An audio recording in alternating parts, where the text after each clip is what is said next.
கிறிஸ்துவுக்குள் பிரியமானவர்களே, ஆண்டவராகிய இயேசுவின் நாமத்தினாலே உங்களை நான் வாழ்த்துகிறேன். எல்லாரும் சந்தோஷமாக இருப்பீங்க என்று நான் நினைக்கிறேன். இந்த நாளிலும் ஷம்மா ஊழியத்தின் சார்பாக தியான நேரத்துக்கு வந்திருக்கிற ஒவ்வொருவரையும் கர்த்தர் அபரிதமாக ஆசீர்வதிப்பார். சரி, இந்த நாளிலும் வேதத்திலிருந்து ஒரு வசனத்தை வாசித்து தியானித்து நாம் கடந்து செல்வோம். அன்புள்ள ஆண்டவரே, அருமையான அந்த வேலைக்காக நன்றி அப்பா. இப்பொழுது உம்முடைய வார்த்தைகளை கேட்க அமர்ந்திருக்கிறோம். நீர் எங்களோடு கூட பேசும் கர்த்தாவே, சொல்லும் அடியேன் கேட்கிறோம். இயேசுவின் நாமத்தில் ஜெபிக்கிறோம் நல்ல பிதாவே, ஆமென். இந்த நாளிலும் யோவான் எழுதின சுவிசேஷம் 3ஆம் அதிகாரம் 27ஆம் வசனம். யோவான் 3ஆம் அதிகாரம் 27ஆம் வசனம். யோவான் பிரதித்திரமாக, பரலோகத்திலிருந்து ஒருவனுக்கு கொடுக்கப்பட்டால் ஒழிய அவன் ஒன்றையும் பெற்றுக்கொள்ள மாட்டான். பரலோகத்திலிருந்து ஒருவனுக்கு ஒன்று கொடுக்கப்பட்டால் ஒழிய அவன் ஒன்றையும் பெற்றுக்கொள்ள மாட்டான் என்று யோவான் தெளிவாக சொல்வதை பார்க்கிறோம். இதில் என்ன ஒரு முக்கியமான காரியம் என்னென்னா, பரத்திலிருந்து தான் ஒருவனுக்கு கொடுக்கப்பட்டது நிரந்தரமாக இருக்குமே ஒழிய மற்றது ஒன்றும் நிரந்தரம் அல்ல என்பதை இங்கு சொல்வதை பார்க்கிறோம். இன்றைக்கி நிறைய பேர் பார்த்திங்கன்னா உலக பிரமாண ஆசீர்வாதம் நிறந்ததுன்னு வாங்க கிடையாது. கொஞ்ச நாளைக்கு இருக்கும். சமாதானமோ சந்தோஷமோ நிம்மதியோ எதுவாக இருக்கும் பாருங்கள், கொஞ்ச நாளைக்கு இருக்கும், பரவ அதுக்கு போயிடும். கொஞ்சம் நேரத்துக்கு இருக்கும், கொஞ்சம் நிமிஷத்துக்கு இருக்கும். ஆனால் பரத்திலிருந்து வருகிற தேவனிடத்திலிருந்து வருகிற சமாதானம் சந்தோஷம் நிம்மதி தான் நிரந்தரம் என்று நாம் பார்க்கிறோம். அதுதான் ஆசீர்வாதம் என்று நாம் பார்க்கிறோம். பரத்திலிருந்து தான் நம்மளுக்கு எல்லாம் வரணுமே ஒழிய இந்த குறுக்கு வழியில் சம்பாதிக்கிறது, தவறான வழியில் சம்பாதிக்கிறது, அது சாபத்தை கொண்டு வரும், நிம்மதியை எடுத்துவிடும். வேதத்தில் ஒரு சம்பவத்தை நாம் பார்க்கிறோம். தள்ளுபடி ஆகமத்திலே இது சொல்லப்பட்டிருக்கிறது என்று வேத பண்டிதர்கள் சொல்கிறாங்க.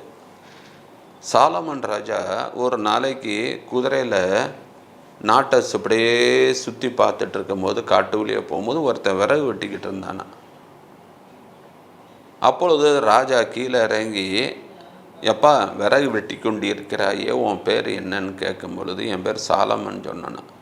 சாலமண்ணா, என் பேரை வச்சிட்ருக்கிற நீ எப்படி நீ விறகு வெட்டலாம்? நீ விறகு வெட்டுறதுன்னா அது எனக்கெல்லாவா அசிங்கமாக இருக்கிறது அப்படின்னு அவர் என்ன சொல்லினார் ராஜா, நான் போய் 2 பெட்டி நிறைய பொண்ணு வெள்ளி பணம் இன்னும் நிறையா இதெல்லாம் உனக்கு நான் அனுப்புகிறேன், நீ அதை வச்சு சந்தோஷமாக இரு, நீலாம் விறகுலாம் வெட்டவே வேண்டாம் அப்படின்னு. இவனும் சரின்னு சொல்லிட்டான். ராஜா போய் அங்கே போர்ச்சவர்கள் 2 பேர் மேலே எல்லா பரிசு பொண்ணு வெள்ளி பணம் எல்லாத்தையும் கொண்டு இறக்கி வச்சான். இவனு இதெல்லாம் பார்க்குறான், சந்தோஷமாக இருக்குது. சரி, இன்னையோட நம்மளுக்கு விறகு வெட்டுற வேலை முடிஞ்சது, நம்ம வீட்டுக்கு போகும்போது இதெல்லாம் மறந்துடமாக கொண்டு போகணுன்ட்டு விறகு வெட்டுறதெல்லாம் வச்சுட்டு வெட்டினதெல்லாம் எடுத்து கெட்டி வண்டியில் வச்சு நேராக வீட்டுக்கு போனான். வீட்டுக்கு போன பிறதான் நினைக்கிறேன், ஐயோ ராஜா கொடுத்த அந்த பரிசு பொருட்களெல்லாம் கொண்டு வர மறந்து போச்சேன்னு நினச்சிட்டு மறுபடியும் வேகமாக திரும்பி போனால் அந்த இடத்துல இல்லை. எவனோ ஒருத்தன் தூக்கிட்டு போயிட்டான். ஓ, நம்மளுக்கு வந்தது அவ்வளோதானான்ட்டு மறுபடியும் விறகு வெட்டினான். கொஞ்ச நாள் கழித்து ராஜா மறுபடியுமாக அந்த பக்கம் கூடியே போனோம். ஏன் உனக்கு நான் போன வாரம் தானப்பா உனக்கு நான் எல்லாம் பொண்ணு வெள்ளி பணம் எல்லாத்தையும் கொடுத்தனே, நான் ஏன் மறுபடியும் நீ விறகு வெட்டி கொண்டு இருக்க? ராஜா, ஒரு தப்பு நடந்து போச்சு, நீங்கள் எல்லாம் கொண்டு கொடுத்தீங்க, கொண்டு போகிறதுக்கு மறந்து போச்சு, நான் திரும்பி பார்த்தா எவனோ எடுத்துகிட்டு போயிட்டான் அப்படின்னு. சரி சரி சரி, நாளைக்கு உனக்கு நான் அனுப்புகிறேன், நீ அதையாவது வச்சு சந்தோஷமாக இரு. ஏன்னா இப்போ டைம் ஆயிடுச்சு, நான் போயெல்லாம் அனுப்ப முடியாது, இருட்டிடும், நாளை காலையில் உனக்கு நான் அனுப்புகிறேன் அப்படின்னு. சரி ராஜா அப்படின்ட்டு அவன் போயிட்டான். கொஞ்ச நாள் கழித்து ராஜா மறுபடியும் வரும்பொழுது இவன் விறகு வெட்டி கொண்டு இருந்தான். என்னப்பா 2வது நாளும் உனக்கு கொடுத்து விட்டனே, என்ன செய்தாயன்னு? ராஜா, ஒரு சின்ன தப்பு நடந்து போச்சு. என்னப்பா? மறுநாள் எனக்கு உடம்பு சரியில்லை, என் ஃப்ரெண்டை நீ போய் விறகு வெட்டுன்னு சொன்னேன், அவன் வெட்டினவன் போர் சேவர் கொண்டு இதெல்லாம் அவன் கொண்டு போயிட்டான், எனக்கு அது கிடைக்கவே இல்லை அப்படின்னு. அப்போ தான் இந்த சாலமன் சொன்னார், சாலமோன் ஒருவனை உயர்த்த வேண்டும் என்று நினைத்தாலும் அது முடியாது, கர்த்தர் ஒருவர் தான் ஒருவனை உயர்த்த முடியும் என்று அவன் சொன்னான். அது எவ்வளோ 100% உண்மை. அதைத்தான் யோவான் சொல்கிறாரு. பரத்திலிருந்து ஒருவனுக்கு ஒன்று கொடுக்கப்பட்டால் ஒழிய அவன் ஒன்றையும் பெற்றுக்கொள்ள முடியாது. அது ஞானம், அறிவு, புத்தி, பணம், செல்வம், அந்தஸ்து, படிப்பு எதுவாக இருந்தாலும் சரி, கர்த்தர் கொடுக்கிறது பரத்திலிருந்து வருகிறது தான் அது நிலைத்து நிற்கும் என்று வேதத்தில் வாசிக்கிறோம். கிறிஸ்தவுக்கள் பிரியமானவர்களே, இன்னைக்கு ஆண்டவர்கிட்ட கேட்கணும், ஆண்டவர் இந்த பிரச்சனைக்கு என்ன சொல்யூஷன், இதுக்கு நான் என்ன செய்ய, இது வாங்கவா வேண்டாமா, போகவா வேண்டாமா, நான் என்ன செய்ய கேளுங்க. ஆண்டவர் உங்களுக்கு வெளிப்படுத்துவார். தேவன் தாமே தம்முடைய பிள்ளைகளுக்கு அங்கு வெளிப்படுத்துவதை பார்க்கிறோம். சரி, இரண்டாவதாக லூக்கா 22:43 பார்க்கிறோம். இயேசு கெத்செமனே தோட்டத்தில் உலக மக்களின் பாடுகள், பாவம் எல்லாம் அவர் மேலே சூழும் பொழுது அவருடைய வேர்வை இரத்தமாக வெடிக்கிறது, ஆவியில் கலங்குறாரு. இந்த பாடுகள், சிலுவையை சுமக்கணும், சாட்டையால் அடிப்பாங்க, அது செய்வாங்க, இதெல்லாம் நினச்சி அவர் மாம்சத்தில் இருந்ததுனால, ஆண்டவரே இந்த பாத்திரத்தை நான் சுமக்கணுமா அப்படின்னு வந்தது. ஆனால் அங்கே பிதா பார்க்குறாரு, ஐயோ நம்மளுடைய குமாரன் அங்கே ஆவியில் கலங்கி அங்கே தவித்து கொண்டு இருக்கிறாரு, இந்த பாத்திரத்தை நான் சுமக்கணுமான்னு கேட்டாரேன்ட்டு தான் உடனே ஒரு தேவதூதன் வந்து அவரை பலப்படுத்தினான் என்று பார்க்கிறோம். அதற்கு பின்பு பாருங்க, இயேசு எழுந்தார். எப்பா சீஷர்கள், நீங்களாம் தூங்குனது போதும், வாங்க, என்னை காட்டி கொடுக்கிறவன் இதோ வந்து விட்டான். அந்த மரணத்தை, சிலுவையின் பாடுகளை சந்தோஷமாக சந்திக்க அவர் முன் வந்தார் என்று பார்க்கிறோம். பரத்திலிருந்து ஒரு தேவதூதன் வந்து அவரை பலப்படுத்தினான். இன்னைக்கு சரீரத்தில் பலனுக்காக என்னென்னமோ ஃபுட்டு, என்னெல்லாமோ சாப்பிட்றோம், ஹார்லிக்ஸு, பூஸ்ட்டு, அது இது, வைட்டமின் மாத்திரை, என்ன தான் இருந்தாலும் பாருங்கள், சரீரத்தில் நோய் நொடி பலவீனங்கள் வரத்தான் செய்யுது.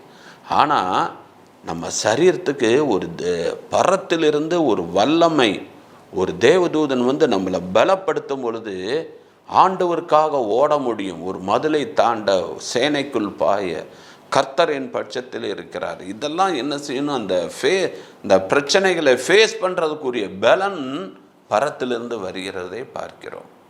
கிறிஸ்துவுக்குள் பிரியமானவர்களே, அவன் கோலியாத்து வந்து உலக மாம்சத்த பலத்தில் இருக்கான்.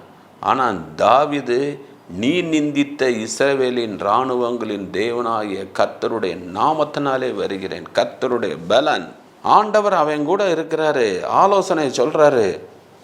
கோலியாத்து நிற்கிறாங்க, தாவீது இங்கே இருக்கிறான். ஆண்டவர் சொல்கிறாரு, இந்த கோலியாத்தை நல்லா பாரு, நெத்தியில் வந்து மார்க்கவசம் போட்டிருக்கான், நெஞ்சில் போட்டிருக்கான், கையில் இருக்குது, காலில் இருக்குது, ஃபுல்லாக இருக்கு, கவர் பண்ணியிருக்கான், எதையும் நீ அவன் அவன் நெத்தியை பாரு, அங்கே மட்டும் கேப் இருக்குது, நீ கரெக்டாக கல்லை வச்சு அந்த இடத்துல அடி. ஆண்டவர் ஆலோசனை கொடுக்குறார். கரெக்டாக அந்த கல் அவன் நெத்தியில் பட்டு மோகப்புற விழுந்தான், அங்கே அவன் மரித்து போனான்.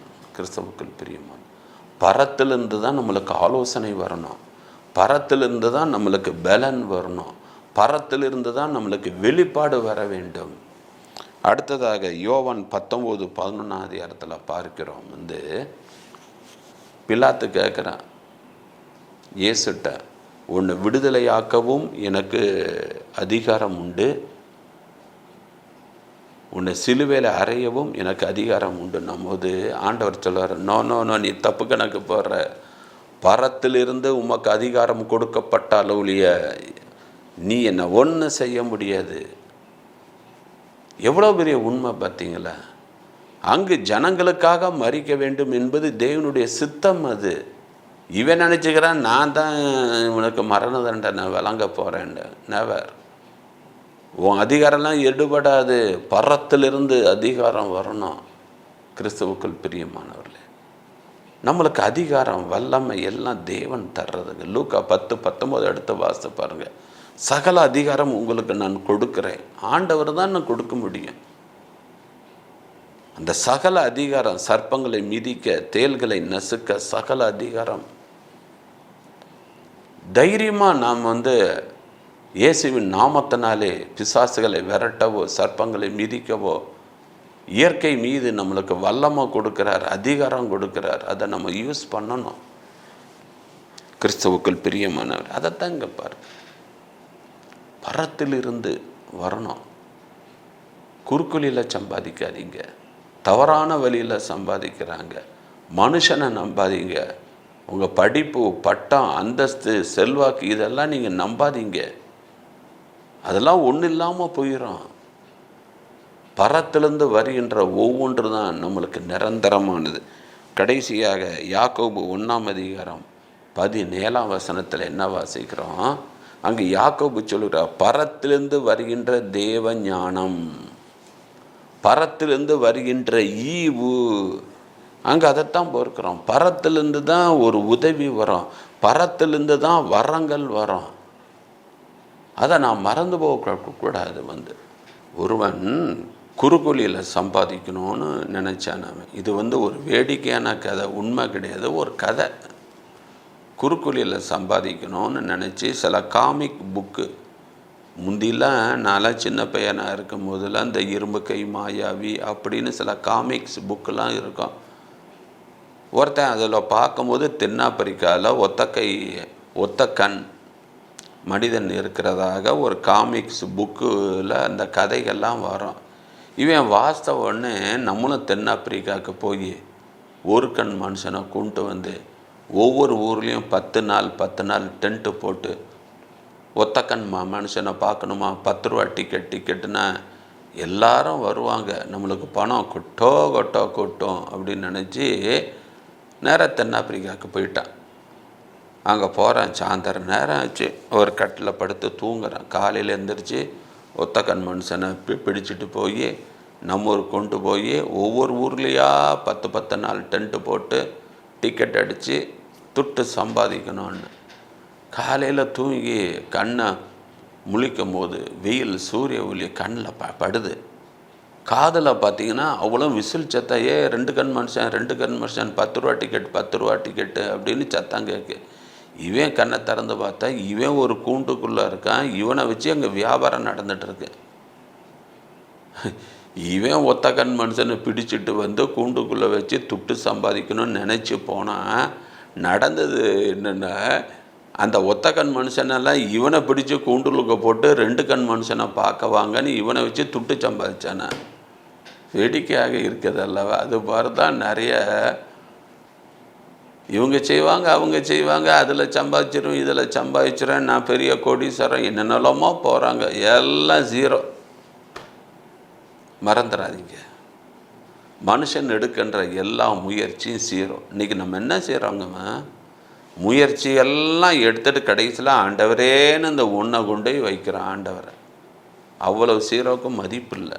ஆனால் ஃபஸ்ட்டு நீங்கள் கர்த்தரை வைத்து அதற்கு பின்பு நீங்கள் எவ்வளோ முயற்சிகள் ஜீரோ எடுத்துட்டிங்கன்னா நீங்கள் எத்தனை ஜீரோ போட்டாலும் அவ்வளோ ஜீரோக்கும் மதிப்பு உண்டு. மறந்துடாதீங்க. அதனால தான் காலையிலே எந்திரிச்சோன்னே கர்த்தரை தேடுங்க. காலைக்கு காலை புதிய கிருபைகளை அளிக்கும் பரிசுத்தமுள்ள தேவன் நம்முடைய தேவன்.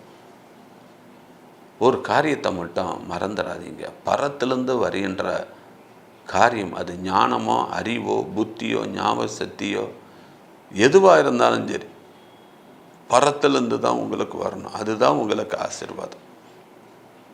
இந்த நாளில் இந்த செய்தியை கேட்டுக்கொண்டிருக்கிற ஒவ்வொருத்தருக்கும் பரத்திலிருந்து கர்த்தர் விசேஷமானவைகளை கட்டளையிடுவாராக.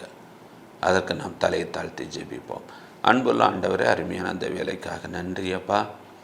பரத்திலிருந்து ஒருவனுக்கு ஒன்று கொடுக்கப்பட்டால் ஒளி அவன் ஒன்றையும் பெற்றுக்கொள்ள மாட்டான் என்ற வசனம் எவ்வளவு உண்மை என்பதை நாங்கள் அறிந்து கொள்கிறோம். அப்பா, பரத்திலிருந்து எங்களுக்கு வெளிப்பாடு, பலன், அதிகாரம், ஈவு, வரம், அது மட்டுமல்ல ஞானம், அறிவு, புத்தி, ஞாபக சக்தி, எல்லாமே ஐஸ்வர்யம், எல்லாமே அப்பா பரத்திலிருந்து எங்களுக்கு நீர் கொடுத்தரலாம். நீங்கள் அப்படி செய்யப்படுற கிருபைக்காக நன்றி அப்பா. ஆசீர்வதியும் வழி நடத்தும் இயேசுவின் நாமத்தில் ஜெபிக்கிறோம் நல்ல பிதாவே, ஆமென். கிறிஸ்துவுக்குள் பிரியமானவர்களே, இந்த செய்தி உங்களுக்கு மிகவும் பலனுள்ளதாக இருக்கும் என்று நான் நினைக்கிறேன். எதுவாக இருந்தாலும் பரத்திலிருந்து தேவனிடத்தில் கேட்டு பெற்றுக்கொள்ளுங்கள். அது உங்களுக்கு ஆசீர்வாதமாக இருக்கும். உங்கள் ஜெப தேவைகளை எங்களுக்கு நீங்கள் தெரியப்படுத்துங்கள். நாங்கள் உங்களுக்காக ஜெபிக்கிறோம். கர்த்தர் உங்களோடு கூட இருப்பாராக. God bless you.